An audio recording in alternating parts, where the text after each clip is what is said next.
Manchester United have defeated Aston Villa at Old Trafford by a 0-0. That loss for Villa officially relegates them from the Premier League, although many would say that they knew this was coming. Craig Burley said he saw this coming from a long time ago. But Craig, looking at it from the United perspective, are you shocked that it's just a 0-0 given how poorly Aston Villa have been this season? No, I'm not shocked, but I would have thought that there was an opportunity to just go and open up and put 3, 4, 5 past the worst team by a long way and for many a year in the Barclays Premier League. But this is the United we've sort of become used to, unfortunately, if you're a United fan. And then in the end, the woodwork and De Gea actually had to keep them in it once Villa made the change and Gusted came on. But I suppose from the perspective of the fight for the top 4, it just keeps the pressure on. And it's the victory that they were striving for.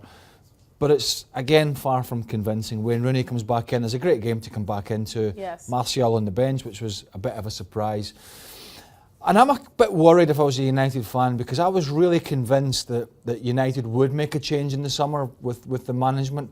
And I'm not saying they're not going to, but as the year rolls on and as the season comes to an end and the FA Cup semi-final, of course, to play, I'm less than convinced now that Ed Woodward and the board will make that change, and I think as we roll on, there's more chance of Louis van Gaal still being manager of United next season, and I think that, for me, going forward, would be a big worry for United supporters. I think United supporters are very worried, especially hearing you say that. But let's spare a thought for Aston Villa reflecting on their season. Yeah, well, they're a total shambles. They've had numerous players, in my opinion, who have not pulled their weight.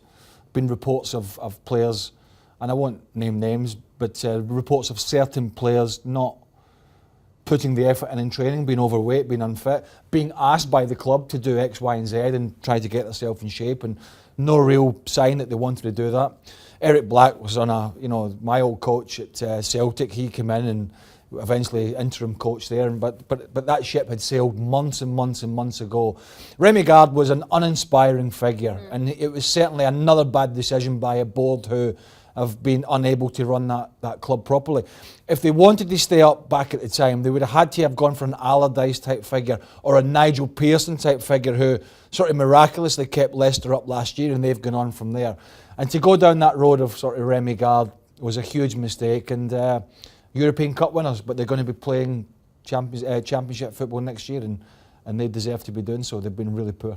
All right, thank you so much, Craig Burley. So it is official, Aston Villa relegated from the Premier League. For more on the Premier League, they'll keep it here at ESPNFC.com.